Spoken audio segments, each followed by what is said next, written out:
Hoje nós estamos frente a frente com o secretário nacional dos Direitos da Criança e do Adolescente, doutor Maurício Cunha, que faz parte do Ministério da Mulher, da Família e dos Direitos Humanos, comandado pela ministra Damares Alves. Doutor secretário, seja muito bem-vindo à TVJet, seja muito bem-vindo a Belo Horizonte. Obrigado, é uma honra estar aqui, eu que agradeço a oportunidade. Fico feliz o senhor estar aqui conosco. Para quem não sabe, o secretário é responsável por coordenar ali a pasta do Ministério que é direcionada às crianças e adolescentes aqui no nosso país. São mais de 50 milhões de crianças e adolescentes Cerca no de Brasil. 54 milhões.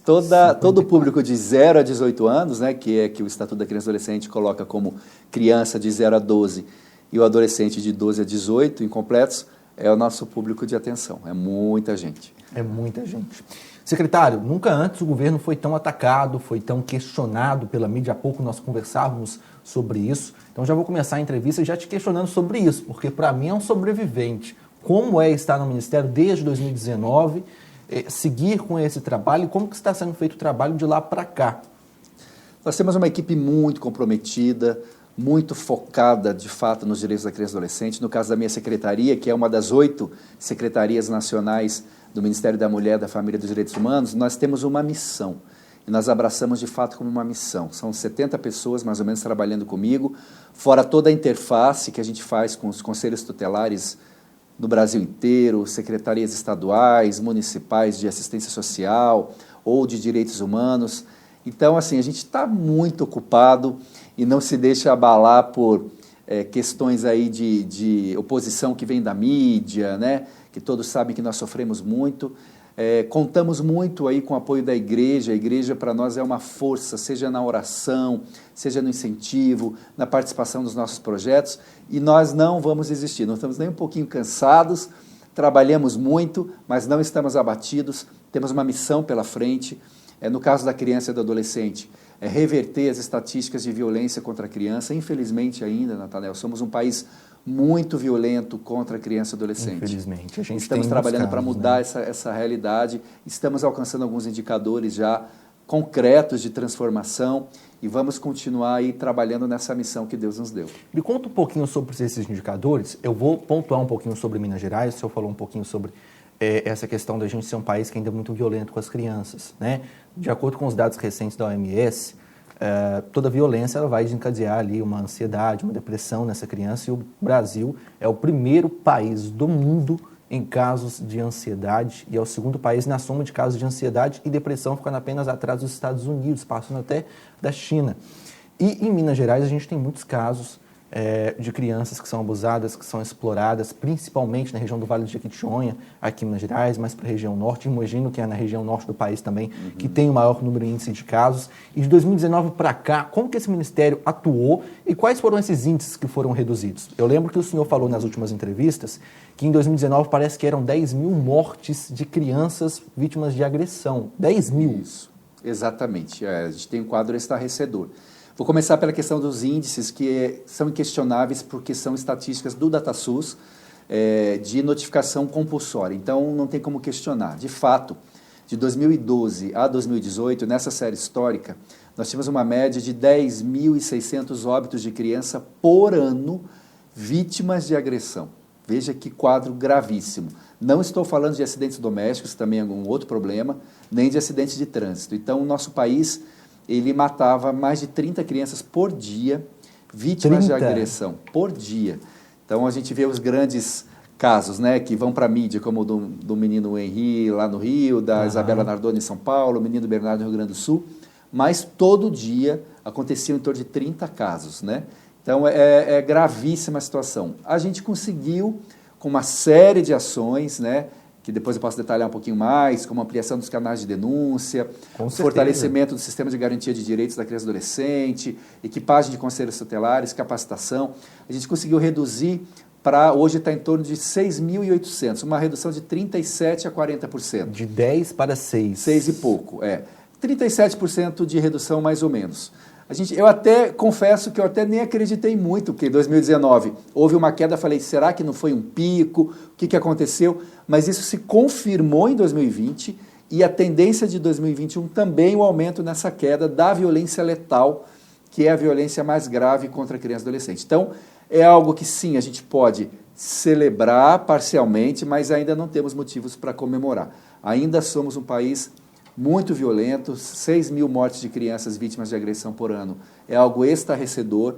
Vamos continuar trabalhando para reverter essa situação. E essa violência letal, ela se manifesta, né? A face mais perversa das 4 violências que estão tipificadas na nossa legislação. A violência sexual, né, que você citou Vale de Jequitinhonha, o Norte e Nordeste, né? Quando a gente fala de violência sexual, a gente tem que separar o abuso sexual da exploração sexual. Essas regiões são regiões onde acontece mais exploração sexual, que é para fins econômicos. Isso é importante frisar. Essas crianças, elas seriam, desculpa a palavra, mas elas seriam utilizadas para prostituição? Seriam crianças prostitutas? Exato, crianças e adolescentes. A gente não usa tanto o termo prostituição infantil, a gente usa o termo exploração sexual. Por quê? Para mostrar claramente que a criança é vítima, ela é explorada. A nossa lei, na doutrina da proteção integral, não existe o consentimento de uma criança por uma prática dessa, né? A criança sempre será vítima porque ela está em especial condição de desenvolvimento. Infelizmente, ainda, né? É uma prática muito comum e que nessas regiões acontece muito. Mas a exploração sexual é totalmente diferente do abuso sexual. Sim. O abuso sexual ele é, infelizmente, na grande maioria dos casos, intrafamiliar, intradoméstico. A mãe às vezes cede para desculpe interromper o senhor, cede para um tio, às vezes até pela condição, o tio oferece, ou um primo, oferece uma condição melhor de vida para essa família, e eu já vi muitos casos que a mãe cede a criança ou autoriza o ato, encoberta aquilo, muitas vezes até pela situação que ela vive. Isso acontece muito, às vezes a mãe também não está nem sabendo, às vezes ela é conivente, às vezes ela não está sabendo, é um padrasto, é um professor, mas quase sempre, mais de 80% dos casos de abuso, é uma pessoa de confiança da criança e da família, o que torna isso ainda mais grave e perverso, porque as sequelas na vida da criança são muito grandes, né? Então, a gente falou da violência sexual, que engloba a exploração e o abuso, mas nós temos também a violência psicológica e a violência física. Na verdade, na Ouvidoria Nacional de Direitos Humanos, no Disque 100, essas duas violências, né, a psicológica e a física, elas andam lado a lado como as mais comuns. Depois, lá em terceiro lugar, é que vem a violência sexual, embora a violência sexual é a mais subnotificada. Mas as nossas crianças sofrem muita violência psicológica, né, o bullying, o cyberbullying, a humilhação, o preconceito, né, é o xingamento, uma série de questões, o preconceito, que vão marcar também a vida dessa criança, né? Porque ela, como eu disse, ela está ainda na fase de formação psíquica.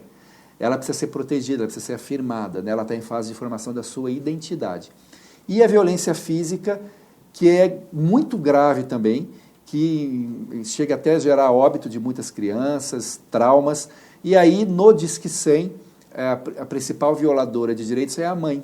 Né? A mãe. É a mãe que mais agride, mas lógico, é porque ela também é mais próxima da criança. Sim. Mas a gente tem, infelizmente, casos muito graves e muitas vezes a violência sexual vem combinada com a violência física. Com a violência física. O senhor citou um pouquinho sobre os traumas e o que isso desencadeia nas crianças. De acordo com os dados recentes da USP, que inclusive foram entregues aí para as comissões da Covid-19 lá no Senado, na Câmara, 1 em cada 4 crianças já tiveram quadros de ansiedade e depressão. Dessas crianças, pelo menos uma delas acabou vindo a óbito, vítimas do próprio suicídio ou da automutilação que elas causam em si, e a família não sabe lidar com isso. De repente a mãe está em casa, a criança trancada dentro do quarto, ela não sabe se relacionar com aquela criança, e pode ser o inverso também, né? A depressão, ela tanto pode fazer com que a criança fique trancada, quanto pode fazer com que ela queira sair extravagantemente, aí ela vai para as drogas, aí ela vai para as baladas. Como que foram esses números nessa pandemia e o acompanhamento do Ministério do Senhor? Sim, pasta? Infelizmente, também a gente tem tido um aumento da violência em geral contra a criança e adolescente na pandemia, pelo isolamento social. Veja que quadro, né? De 100 denúncias de violência contra a criança e adolescente, 94 é um adulto que faz pela criança. Ou seja, obviamente, a criança e o adolescente, pela sua própria condição de vulnerabilidade, muitas vezes ele não faz uma denúncia de uma violência sofrida, ele aguenta aquilo quieto. Né? A criança é muito resiliente. Muito resiliente, isso é interessante. Então, ela precisa que um adulto perceba e faça a denúncia. Ora, no isolamento social, né, e sabendo que a maior parte desses adultos são professores, que observam os sinais identificadores de violência, o quadro é de crianças sofrendo mais violência e com mais subnotificação. E não tem professor para poder olhar porque as crianças estão em casa, né? As escolas fechadas. Muito preocupante. Houve uma regressão durante a pandemia. Nós estranhamos muito porque enquanto para todos os grupos vulneráveis, no começo da pandemia, aumentou muito a notificação de violência, da criança diminuiu. Mas a gente sabia que era porque os professores, principalmente os professores, também profissionais de saúde, não estavam observando essa criança vítima de violência e fazendo a denúncia. Que, aliás, é bom frisar, é uma obrigação legal de professores e médicos denunciarem suspeitas de violência contra a criança. Você pode usar o Disque 100 para isso. Tá? Então, a gente percebeu que essa criança estava sofrendo sozinha. E isso, obviamente, levou também para o aumento de casos de automutilação, de ideação suicida e de suicídio. Hoje é a segunda causa mortes e de internação no SUS, né, em adolescentes. Então, a gente tem mesmo um quadro preocupante. Os adolescentes, eles estão nesse momento de grande vulnerabilidade, principalmente adolescentes, mas também crianças, e é preciso ouvir, é preciso acolher. Nós defendemos o retorno de uma forma, obviamente, prudente, respeitando os protocolos, mas nós defendemos o retorno às aulas presenciais, porque não adianta você falar de uma ou outra criança que vai morrer de Covid, mas tem 10 vezes mais crianças e adolescentes se suicidando. Então, a gente precisa das crianças no convívio social, prefeitos. A gente precisa, chega, né? E os professores com olhar atento de acolhimento. No começo, não tanto querer recuperar conteúdos, que certamente foram muito perdidos, né? Mas esse olhar de acolhimento, de escuta, de observar os sinais identificadores de que aquela criança eventualmente tenha sido vítima de violência. Porque isso foi um choque, né, para essas crianças. E esses professores, esses médicos já têm obrigação legal, como o senhor falou. Mas e as famílias e a criança? Às vezes tem criança assistindo a gente agora, ou às vezes você que está assistindo a gente não é criança, né, ou não é adolescente, mas você pode orientar agora quem está na sua casa aí para como essa pessoa pode denunciar. E se você é um professor, inclusive essa semana eu vou fazer palestras em escolas sobre depressão e ansiedade, para um pouquinho o momento da sua aula, divide esses contatos que o nosso secretário vai dividir aqui agora, porque tem muitos meios para denúncia, não é isso? Eu descobri até que tem um WhatsApp. Isso, é uma hora oportuna, Natália, para a gente divulgar. A gente tem o nosso Disque 100, que é a Ouvidoria Nacional de Direitos Humanos, que melhorou muito nessa gestão. Até 2018 era uma média de 40 minutos para conseguir ser atendido, agora em 98% das ligações é menos de 30 segundos. Nós temos em Brasília, ali no Distrito Federal, uma equipe de 400 atendentes, 24 horas por dia, 7 dias na semana. Interligamos o Disque 100 com o Ligue 180, que é para atendimento à violência contra a mulher, também é um número importante para a gente divulgar. E nós lançamos também em aplicativo Direitos Humanos Brasil. A pessoa não precisa ligar mais, muitas vezes, para falar na frente do próprio agressor. Ela digita no celular dela, né, pelo Direitos Humanos Brasil. Nós temos no WhatsApp, o número está no site do Ministério de Direitos Humanos. Está aparecendo aí na tela agora para vocês. Exatamente. O Telegram. E temos uma novidade que vai ser implantada aí nas próximas semanas. Estamos aqui divulgando isso em primeira mão. Com exclusividade. Que é o aplicativo SAB. O que é o SAB? É um aplicativo, é uma parceria com o Unicef, em que a própria criança ou adolescente vão poder fazer as denúncias de violência sofridas elas mesmas, mas numa linguagem lúdica apropriada a elas. Hoje elas já podem fazer no Disque 100, mas como eu falei, só 6% das violências contra a criança ou adolescente é uma criança que faz. Sim. E a gente agora está fechando o cerco, vai ficar mais difícil para o violador, para o abusador, né? A criança ela vai poder baixar no celular dela, vai ter uma versão Kids de 6 a 12 anos, e uma versão Teen, de 12 a 18, vai ser um conteúdo lúdico, não violento, né? Um conteúdo educativo. A criança e o adolescente vão se identificar com aquele conteúdo, aquele desenho e tal, e vão ser conduzidos a um atendente especializado do Disque 100. É uma maneira da gente ir fechando esse cerco, né? É um serviço que não havia no Brasil, só tem alguns países mais desenvolvidos, Estados Unidos, Alemanha, Canadá, Inglaterra, e que a gente foi aprender como que eles faziam e estamos implantando agora no país. Perfeito. Secretário, eu quero agradecer a presença do senhor aqui com a gente na TV JET, aqui na Igreja Batista de Getsemane, em Belo Horizonte. Só destacando mais uma vez, como é que é o nome do aplicativo que vai ser lançado? SAB. Isso aí vai estar amplamente divulgado nas mídias do Ministério. Você pode acompanhar por lá. Perfeito. Você teve a oportunidade de conhecer um pouquinho sobre o que está acontecendo no Brasil, sobre o que está acontecendo com as nossas crianças. A TV Jet já entrevistou no início do ano, durante o Maio Laranja, a ministra Damares Alves, que comentou sobre as operações e o cerco se fechando aos agressores, aos abusadores, aos pedófilos, e agora o secretário pontuando para a gente sobre o tratamento, sobre a comunicação e interlocução com essas crianças, sobre os dados na pandemia. Pare um pouquinho o seu tempo. Se você é pai, se você é mãe, converse com seu filho. Se você é professor, pare um pouquinho da sua aula, divulgue esses contatos. Além de secretário, é pastor, né? Está aí pregando, esteve pregando aqui na Igreja Batista Getsemane. Para finalizar a nossa entrevista de frente com o secretário nacional dos Direitos da Criança e do Adolescente, o que o senhor deixaria, qual a palavra de Deus que o senhor deixaria para as crianças, para os adolescentes que agora voltam às aulas, que agora saem de casa e que passaram por esse momento tão conturbado de pandemia? É a palavra de Deus, é o que o próprio Jesus diz, né? Que venham a minhas crianças, mas eu quero deixar claro que isso veio num contexto, essa palavra de Jesus veio num contexto onde estavam impedindo as crianças de se achegar a Cristo.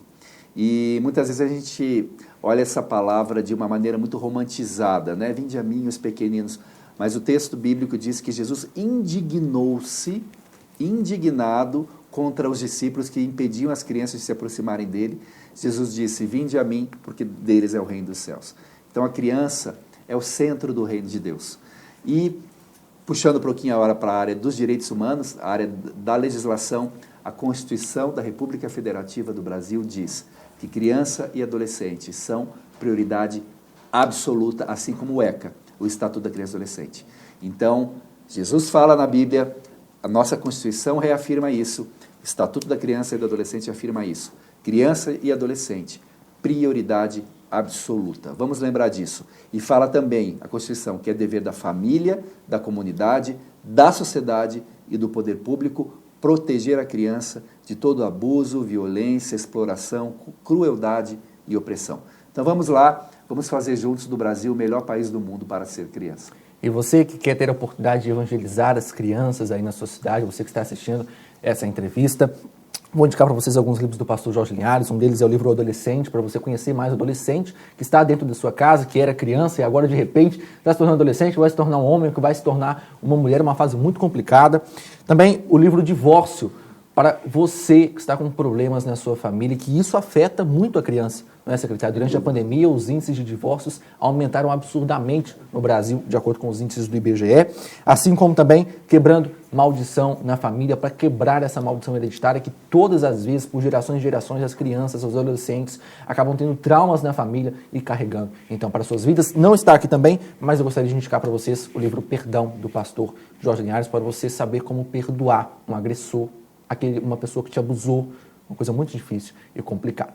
A nossa entrevista fica por aqui. Muito obrigado, secretário. Você pode acompanhar a entrevista também, que está assistindo aí pela TV Jet, pelo YouTube e também pelo Facebook.